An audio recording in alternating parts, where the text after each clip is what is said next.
के बीच रंगारंग कार्यक्रम होने जा रहा है। बच्चे यहाँ कला का प्रदर्शन करेंगे, बच्चे दिखाएंगे अलग अलग राज्य की संस्कृति को। कुछ बच्चे विज्ञान के माध्यम से बताएंगे कि क्या चल रहा है देश में, कैसे तकनीकी के जरिए देश का विकास किया जा सकता है।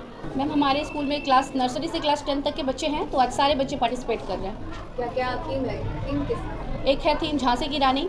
इसमें लड़कियों को मोटिवेट किया जा रहा है, जैसे झांसी की रानी अपने राज्य के लिए ऐसा काम की थी, तो तुम भी अपने देश के लिए कुछ करो। ऐसा है, कुछ क्रिसमस सॉन्ग है, कुछ बच्चों के बॉलीवुड सॉन्ग है, कुछ बिहार के मिथिला गाना का एक विशेष प्रदर्शन है जो आप लोग भी देख के जाएं। हाँ, 3 रैंक होगा डांस का, फर्स्ट रैंक, सेकेंड रैंक और थर्ड रैंक। जो बच्चे ऐसा परफॉर्मेंस करेंगे वैसे बच्चों को प्राइज डिस्ट्रीब्यूशन होगा। प्राइज डिस्ट्रीब्यूशन लास्ट में होगा। किस क्लास से किस क्लास के बच्चे तक का परफॉर्मेंस यहाँ होगा? क्लास नर्सरी से क्लास 10 तक। क्लास 10 तक। चीफ गेस्ट के तौर पे को पहुँच रहे हैं क्या? आज हमारे स्कूल के अध्यक्ष डॉक्टर वीरेंद्र कुमार सिंह वो आ रहे हैं।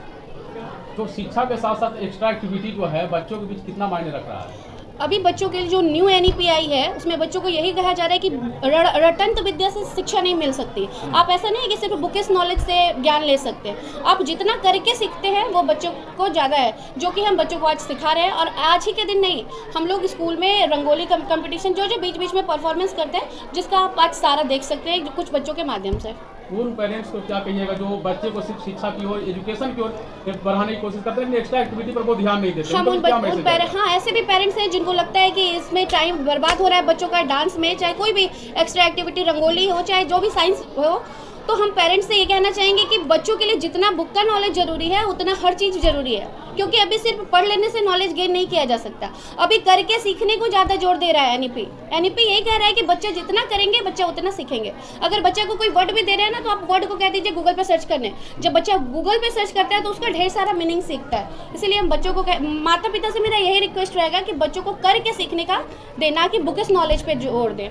अच्छा, न्यू सेशन जो स्टार्ट होने वाला है मैम, उसके लिए क्या कुछ खास है, क्या कुछ खास ऑफर रहेगा इस बार के लिए? हाँ, हमारे स्कूल में न्यू सेशन स्टार्ट हो रहा है। जब अब तो हम यही चाहेंगे जो भी अभी तक में हमारे स्कूल में कुछ भी कमियां रही हो तो वो हम इस साल बेहतर करें। और आप लोग को हम बताना चाहेंगे कि इस बार जो हमारे स्कूल का 10th का रिजल्ट हुआ है, 10th के रिजल्ट में 95% बच्चे, यहाँ से 95% हाईएस्ट रैंक गया है। और जिन माता पिता मेरा वीडियो देख रहे हैं उनको भी कहेंगे कि अपने बच्चों का नामांकन इस स्कूल में कराएं, और इस स्कूल में एडमिशन कराने के बाद आपके बच्चे का रैंक भी अच्छा आएगा। पीछे हर साल भी करवाते हैं आप एनुअल डे, इस बार भी करवा रही, मना रही हैं? लगभग आज मेरे स्कूल का 20वां स्थापना दिवस है। 20वां स्थापना। हाँ, अब 19 साल से हम प्रत्येक साल 12 दिसंबर को ही एनुअल फंक्शन मनाते हैं। अब हर एक स्कूल के लिए अपना एक लकी डेट होता है। एलन जोसेफ पब्लिक स्कूल के लिए भी ये 12 दिसंबर कुछ ऐसा ही दिन है जिसको हम लोग एनुअल डे के रूप में सेलिब्रेट करते हैं। तो आज के जो करिकुलम है इसमें क्या कुछ पिछले साल की अपेक्षा एक्स्ट्रा इंक्लूड किए हैं? हाँ, पिछले साल के में अभी जैसे कि समाज में एसिड अटैक बहुत देखने को मिल रहा है, लड़कियों को कैसे प्रताड़ित किया जा रहा है, तो आज हमारी बच्चियां वो दिखाएंगी आपको कि एसिड अटैक के बाद लड़कियों की लाइफ कैसे खराब हो जाती है, वो बताएंगी लड़कियां। और भी कुछ है जो लड़कियों के साथ अभी देश की जो व्यवस्था चल रही है उसमें लड़कियों की जो दुर्दशा है वो हमारी बच्चियां बताएगी, चाहे वो दहेज को लेके हो, चाहे वो एसिड अटैक हो, चाहे फिर आप जान ही रहे हैं लड़कियों के साथ समाज में कितनी तरह की कुव्यवस्थाएं चल रही है। कहने का मतलब शिक्षा के साथ साथ आपका स्कूल जो है बच्चों को आत्मनिर्भर भी कहीं ना कहीं बना रही है। हाँ, शिक्षा का संस्कार भी दे रहा है, और लड़की हो चाहे लड़के, हर एक बच्चे को ये बताया जा रहा है कि आत्मनिर्भर बनो। ऐसा नहीं कि हम किसी के ऊपर डिपेंड हैं कि मेरे माता पिता हमको करके देंगे तो हम करेंगे। हम अपने इतना कह सकते हैं हमारे स्कूल में इतने बच्चे कैपेबल हैं कि वो आत्मनिर्भर है, और अभी जितने हैं आगे जाके बहुत आत्मनिर्भर बनेंगे भी। इसमें माता पिता का सबसे ज़्यादा योगदान है। अगर बच्चे मोबाइल पे ज़्यादा फोकस कर रहे हैं तो इसमें माता पिता का, हम ऐसा भी नहीं कहेंगे कि बच्चों को मोबाइल बिल्कुल ना दें।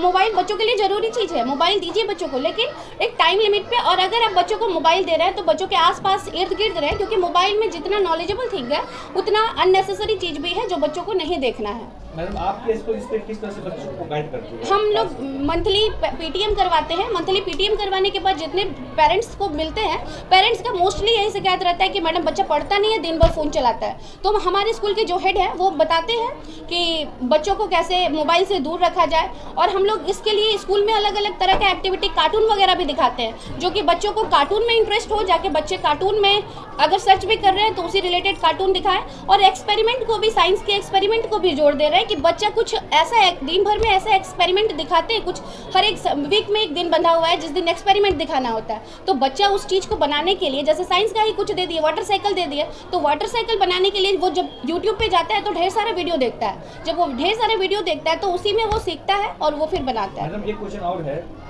बच्चे मोबाइल से दूर कैसे हो सकते हैं, मतलब दूर रखने के लिए बच्चे को मोबाइल से, सर मेरे हिसाब से बच्चों को पूरा ही मोबाइल से दूर ही नहीं किया जाना चाहिए, क्योंकि अभी इसमें भी बहुत नॉलेज है। ऐसा नहीं है बोलेंगे कि मोबाइल से बिल्कुल दूर है, लेकिन माता पिता इस चीज़ का बहुत ध्यान रखें, चाहे माता पिता चाहे गार्जियन, कि बच्चों को एक टाइम लिमिट बांध दे, चाहे 20 मिनट 30 मिनट, उस टाइम ही बच्चों को दे मोबाइल, और जो नेसेसरी थिंग है वो ही सर्च करके दे और वही बताए जो कि बच्चा उससे कुछ गेन कर पाए। अच्छा, आज के डेट में डिजिटलाइजेशन हो गया है हमारा देश, और कहीं ना कहीं ये स्कूल का ही, शिक्षा का ये देन है कि बच्चे को ऑनलाइन क्लास करवाते हैं। तो आप क्या मानती हैं, ऑनलाइन जो क्लास होता है वो बेटर है, या फिर अभी जो ऑफलाइन क्लास हो रहा है, तो आप किस नज़र से देखते हैं इसको? देखिए, ऑफलाइन क्लास में जो बच्चा सीखता है वो ऑनलाइन क्लास में कभी भी कोई भी बच्चा नहीं सीखता। आप भी पढ़े हैं, हम भी पढ़े हैं। जब हम ऑनलाइन क्लासेस करते हैं तो हमारा माइंड जो है डाइवर्सन की तरफ जाता है, हमारा माइंड डाइवर्ट करता है। जरूरी नहीं है कि हम एक ही चीज़ को देखें और एक ही चीज़ को समझें, लेकिन जब हम ऑफलाइन क्लास करते हैं, सामने टीचर रहते हैं, तो हम इधर उधर देख नहीं सकते, क्योंकि हमारे टीचर उसी टाइम हमको पनिश कर देंगे, हमको पनिशमेंट का डर रहता है। और ऑनलाइन क्लास में बच्चे पढ़ते हैं, ऐसा नहीं कि नहीं पढ़ते हैं, बट वही बच्चे पढ़ते हैं जो बहुत ज़्यादा सिंसियर बच्चे होते हैं। उसमें जो थोड़े एवरेज बच्चे होते हैं वो छूट जाते हैं। परिचय दीजिए अपना। मेरा नाम मोना शुक्ला है, मैं इस स्कूल की व्यवस्थापक हूँ। आज 20वां स्थापना दिवस मनाया जा रहा है आपके स्कूल का, क्या कुछ कहेंगी, क्या कुछ कार्यक्रम हो रहा है बच्चों के बीच, और आपके तरफ से क्या बच्चों के बीच योगदान रहा है? हम लोग को इसका बहुत लंबे समय से इंतजार रहता है। 1 साल होता है, फिर लगता है कब 12 दिसंबर है कि हम लोग फिर उस तरह का सांस्कृतिक कार्यक्रम बच्चों के द्वारा प्रस्तुत करवाएं और बच्चों को प्रोत्साहित करें कि कैसे वो कर सकते हैं। सिर्फ पढ़ाई नहीं जरूरी है, पढ़ाई के साथ एक्स्ट्रा एक्टिविटी भी जरूरी है, और बच्चे उसमें अपना अधिक से अधिक योगदान देने की कोशिश करते हैं। किस तरह से बच्चों को गाइड करती है आप? हम लोग बच्चे को गाइड करते हैं, बच्चों को डांस सिखवाते हैं, बच्चों को सॉन्ग देते हैं किस तरह से करो। उसके लिए हम लोग पहले से प्रिपरेशन करवाते हैं, डांस एक्टिविटी के साथ करवाते हैं क्लास में छोटे छोटे बच्चों को, कि ताकि वो एक्टिविटी कर सके। डांस छोटे बच्चों को तो इतना नहीं ये रहता है कि हम कैसे करेंगे, लेकिन उसको हम लोग सिखाते हैं, प्रशिक्षण देते हैं। परिचय दीजिए अपना। मेरा नाम अलका सिन्हा है। आप भी मानती हैं कि एक्स्ट्रा एक्टिविटी जो है बच्चों के बीच खास मायने रख रहा है बच्चों के लिए? मैडम छोटे बच्चे के लिए बहुत ही जरूरी चीज़ होता है एक्स्ट्रा एक्टिविटीज। छोटे स्कूल में आप क्या पढ़ाती हैं मैम? सर मैं छोटी ये प्राइमरी क्लास की टीचर हूँ, यूकेजी क्लास में Hindi, English, math and science subject है। क्या नाम हुआ आपका? मैम सर मेरा नाम रितु वर्मा हुआ। आप क्या कुछ कहेंगे आज के एनुअल डे को लेकर, क्या तैयारी है आपकी तरफ से? हमारे तरफ हमारे बच्चों ने हमारे स्कूल में अभी अपने जो प्रोग्राम स्टार्ट हुई है हमारे यहाँ जो अभी होने वाली है, उसमें हमारे बच्चों ने बहुत ही मेहनत की है, जो कि अभी आप देखेंगे ही। मैडम छोटे छोटे बच्चे भी हैं आपके स्कूल के में, और कैसे आप स्कूल में आप लोग ट्रीट करते हैं बच्चे? आप लोग छोटे छोटे बच्चे आपने देखा जा रहा है, कैसे आप लोग बहुत ऐसे एक्टिविटीज सिखाते हैं, उसको प्राइज देते हैं, उसको कलर बुक दिखाते हैं कि इसमें देखो ऐसे करना है, देखो इसमें बच्चे कार्टून दिखाते हैं और बच्चे उसको देखकर सीखते हैं। आप क्या कुछ नया लेकर आ रहे हैं इस बार बच्चे के बीच? हमारे स्कूल में जो बच्चे इतना अच्छा कर रहे हैं साइंस की एक्टिविटी को लेके, अनदर किसी भी तरह की एक्टिविटी, जैसे फॉर एग्जांपल अपना स्किल्स कैसे डेवलप करना है साइंस में, अनदर किसी भी फील्ड पे बच्चे इतने अच्छे काम कर रहे हैं। जैसे आज के समय में लड़कियों को वुमेन एम्पावरमेंट पे जोर डालना है, वो भी वो दिखा रही है कि मैम कैसे एक लड़की, अगर लड़की को दबा के रखा जा सके तो लड़की घर पे खुद से बैठ के कुछ नहीं कर सकती, बट उसको दिखा रही है मैम एक लड़की है तो मैम हम अकेले भी किसी तरह के बिजनेस कर सकते हैं, कुछ पढ़ा सकते हैं, यानी कि अपने आप पे काम करना हर एक लड़की को, ना कि सेल्फ डिपेंड, ना कि दूसरे के ऊपर डिपेंड रहना। सेल्फ डिपेंड होकर किस तरीके से काम करना है एक लड़की के लिए कितना जरूरी होता है, ना कि वो पेरेंट्स के ऊपर डिपेंड रहे, खुद के ऊपर डिपेंड हो लड़की, ताकि देश चल पाए और लड़की को कोई पीछे ना कर सके। कहीं न कहीं महिलाओं को जागरूक करने की कोशिश है। बिल्कुल सर, बिल्कुल सर। किस तरह से जागरूक करती है आप मैम महिलाओं को? मैं भी यही कहूँगी, मैं बच्चे से हमेशा यही कहती हूँ, लड़की हो वो लड़का हो, जितने भी कहते लड़की को कहते देखो किसी के ऊपर ऐसा भी मत, लड़के हो हमेशा ऐसा याद रखना कि वो लड़की है, तो वो ये भेदभाव मत करना कि वो लड़की है। बहुत बच्चे में अभी भी मैंने देखा है मैम ये तो नहीं कर पाएगी, ये लड़की है, मैम ये तो ऐसा कर पाएगा क्योंकि ये लड़का है। मैं सबसे पहले मैं इन बातों को कहती हूँ कि बेटा ये गलत बात मत सोचो कि ये लड़का है तो ये इस काम को कर लेगा और ये लड़की है तो ये इस काम को कर लेगी। नहीं, तुम्हारे अंदर भी वही क्वालिटी है जो उसके अंदर है। तुम्हारे अगर तुमको ऐसा लग रहा है कि इस बच्ची में ज्यादा क्वालिटी तुम्हारे में नहीं है, तो तुम अपने आप में वो डेवलप करो कि तुम देखो उस चीज को, तुम देखो कि इसमें कहाँ कमी है, अगर कमी है तुम सीखो उससे कि वो अगर वैसा करे तुम भी वो करो, चाहे वो लड़का हो चाहे वो लड़की हो, बराबर तरीके से चलो। तो आपके द्वारा क्या थीम है इस बार? थीम ये है मेरा कि अगर हम सबसे पहले तो ये जो झांसी की रानी वाला है ये एक्ट बच्चों को करवाने के लिए हम अपना फोकस करवाए हैं। और अगर एसिड टैक्स वाला जो मैम जैसे कि मैम ने बताया एसिड टैक्स के बारे में, ये इतना अच्छा एक्ट है कि लोगों को समझ में आएगा कि अगर आप एक फॉर एग्जांपल एक लड़का है, आप एक लड़की के ऊपर एसिड फेंक दे रहे हैं तो वो लड़की की पूरी कैरियर खराब हो जाएगी। एक लड़की अपने फेस की वजह से सोसाइटी को अपना फेस नहीं दिखा पा रही, कुछ करना तो चाह रही है पर वो सोसाइटी को अपने आप को रिप्रेजेंट नहीं कर पा रही। उसके अंदर बहुत क्वालिटी है, एक उसमें से एक डॉक्टर बनी हुई है,